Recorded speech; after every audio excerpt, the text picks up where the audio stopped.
Hey everyone! Are you having fun? How's your day today? Well, to fulfill your enjoyment, let's talk about the following baking fundamentals course.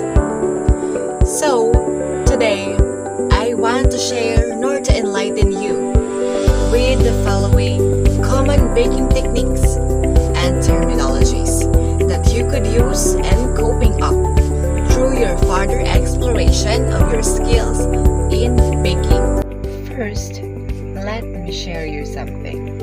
As a student who's starting to learn from this course, I tend to come across those varied principles, methods, techniques, and terminologies. But many of us tend to ask what it is, what it really meant. So, for you, my dear classmates, what do you think it is? As a beginner, I don't have enough ideas or knowledge about it. So, for instance, I'd started reading varied books, nor informations regarding it, nor I kept in mind to surf it in the internet. I'd Google it, I would find pictures to figure out what it really meant, how it looks like, rather on how to do it. And I get to the point realizing that the speaking principles, methods, techniques, and terminologies are the way in understanding the purpose of what we are doing. It really helped us to become a confident learner and really helped me to become a confident. Like I could create principles and a confident learner in a wondrous way. So, let me review all of those common baking techniques and terminologies. Let's talk about how you do it and why you are doing it. This video is going to enlighten you and give you some really quick demonstration of all the terminologies. But I assure you, do not skip over. Finish this video and learn further. Wear your kitchen gear such as apron, hairnet, and plastic gloves. Then, hop on and let's start. Butter is an unbaked mixture that is thin enough to pour or scoop, but it cannot be rolled out like a dough. Some example of baked goods made with butter are muffins, cakes, and brownies. When sugar is heated, it becomes liquid and then eventually begins turning brown in color. This process is called as caramelization. Caramelized sugar is much more complex in flavor and also becomes less sweet than pure sugar. Sugar is caramelized for making sugar decorations, as well as for desserts, sauces, and candies. Creaming is referred when room temperature butter or other solid fat is beaten together with sugar. The process of beating the two together forms a web of air between the fat and sugar, which lightens and leavens baked goods. Fat and sugar are created together for cookies, butter, and etc. Cutting in fat is referred to when pieces of cold fat are worked into flour with a tool called a pastry cutter or pastry blender. This process cools the flour and also evenly dispenses small pieces of fat through packet of steam, and flakiness of fat is cut into flour when making baked foods with flaky texture such as for biscuits, scones, and pie crusts.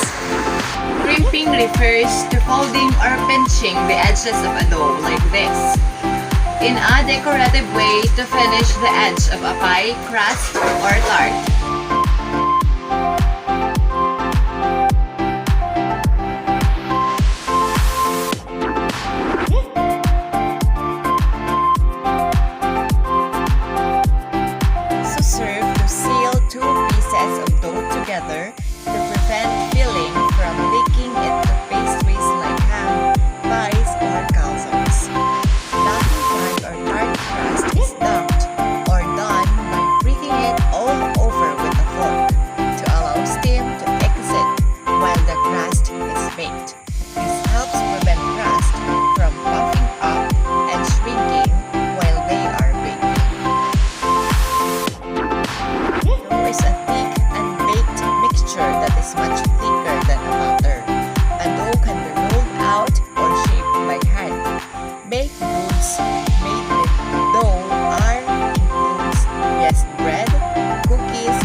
set it aside.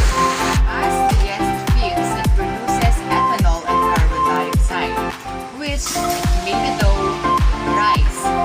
This process also develops the distinctive flavor of yeast bread. Folding is a technique used to incorporate a mixture together in a delicate way to reduce gluten development and to prevent whipped egg whites and whipped cream from deflating when folding. The delicate mixture should be added into the heavier mixture with the use of spatula to cut down through the two mixture when mixing. It should bring ingredients from the bottom into the top and turn the bowl 90 degrees in a continuous motion. The glutens found in wheat flour are hydrated. They bound together, forming what is called gluten. It is responsible for the elastic texture of the dough. Kneading is a process where dough is worked together in order to align the gluten strands, which builds strength and elasticity. It can be done by hand or with a dough hook and hand mixer. Leaven process of a baked good rising leavenings include baking powder, baking soda,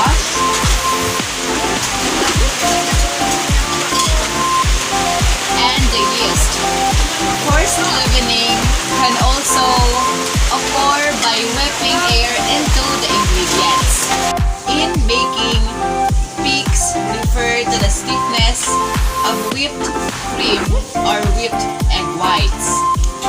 As cream or egg whites are whipped, more air is incorporated into the mixture and it becomes peaks.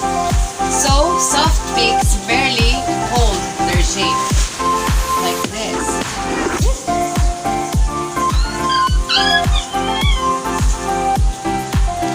Then, medium peaks hold their shape but roll over the tip.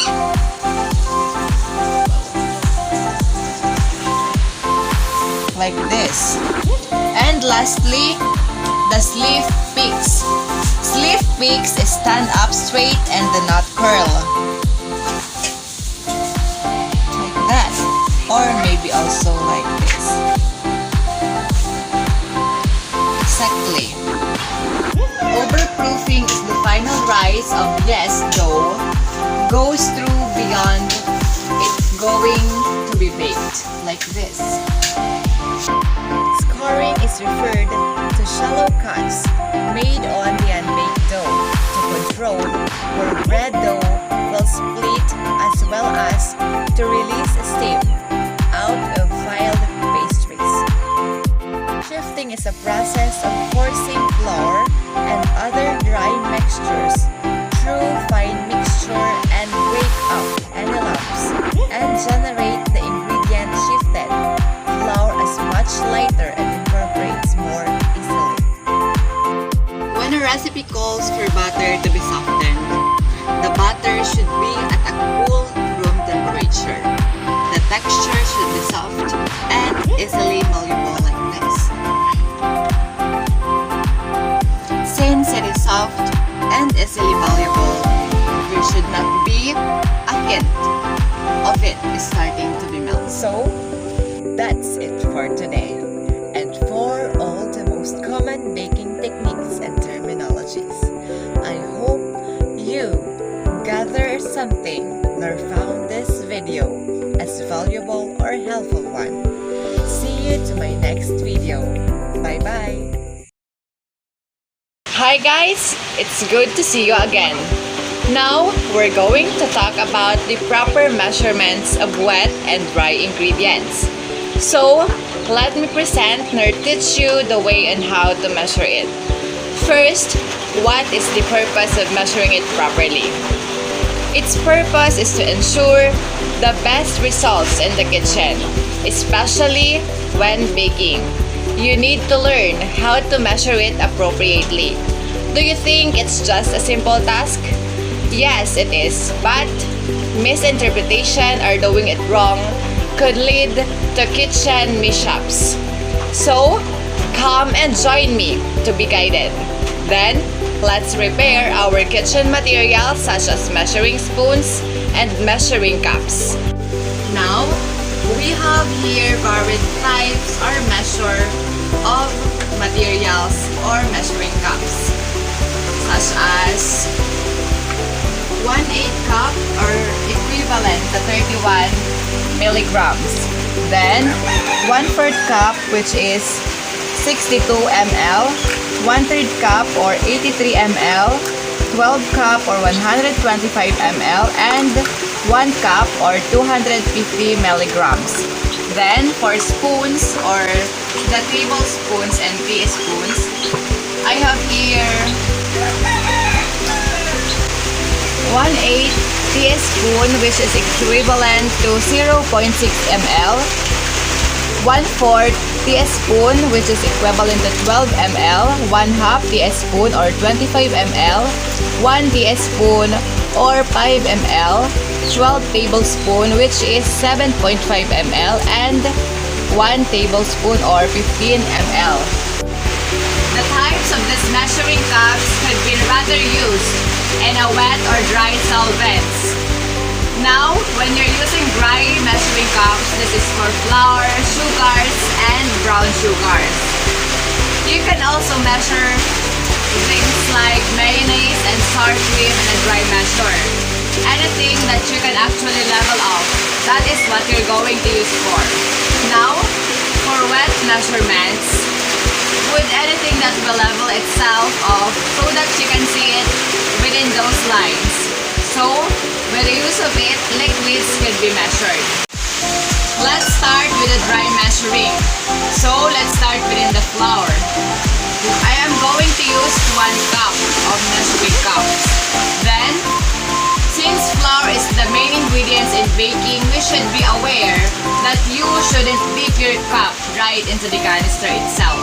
To avoid packs of flour into the cups, so we should use another scoop or spoon and gently mix the flour like this, lightening it incorporately.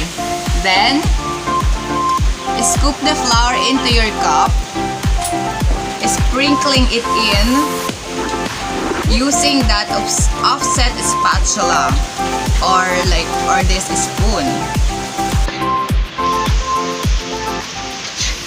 Then with the use of this spatula with a straight side, you want to give the cup a little bit of tap like this. Tapping this could settle any air packets that might be in this cup of flour, and good swipe. You should do a little bit swipe, leveling it off. And it's the correct or perfect 1 cup of flour. If the recipe called or required for a shifted flour, I'm going to use this equipment. Then, that means that you need to shift the flour first, like this.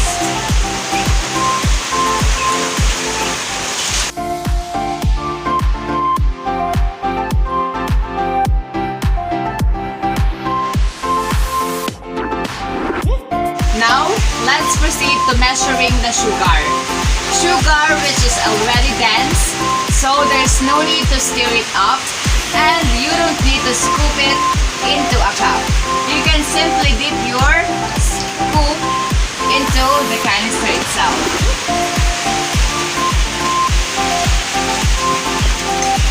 Then, give it a swipe like this, and the waves would be completely consistent here. This is a perfect 1 tablespoon of a sugar. Next is the brown sugar. So let me give you a tip.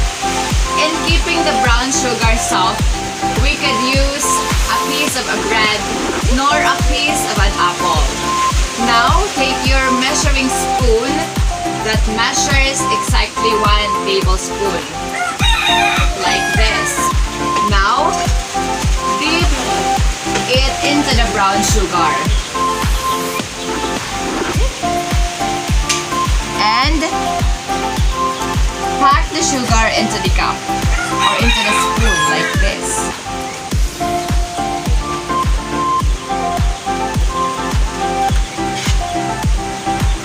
Then, if you've done it appropriately, or if you tap it out into a bowl, the sugar holds its shapes like this. And if it crumbles, that means you haven't packed it completely. Next, let's measure the salt. Then, register it exactly with 1 teaspoon. Let's scoop it here and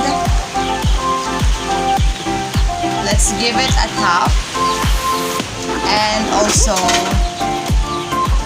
a swipe to get its consistency. And this is the exact or the correct measure of the salt.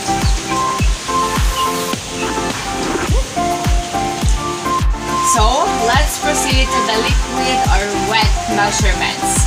I'm going to use a measuring cup here, and when measuring things like milk, water, and etc., we should be careful to measure a liquid. I'm going to use milk using a 1 tablespoon.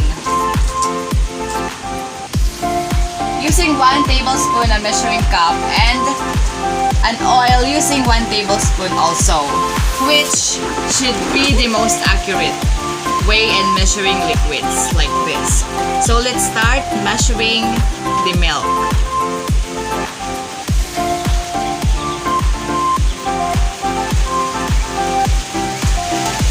And this is exactly the correct measure of a milk in 1 tablespoon.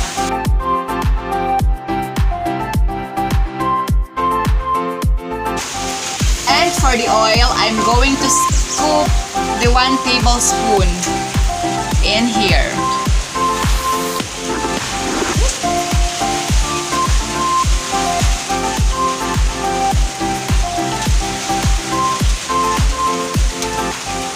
And I get an exact 1 tablespoon of oil. And I'm going to put it in here.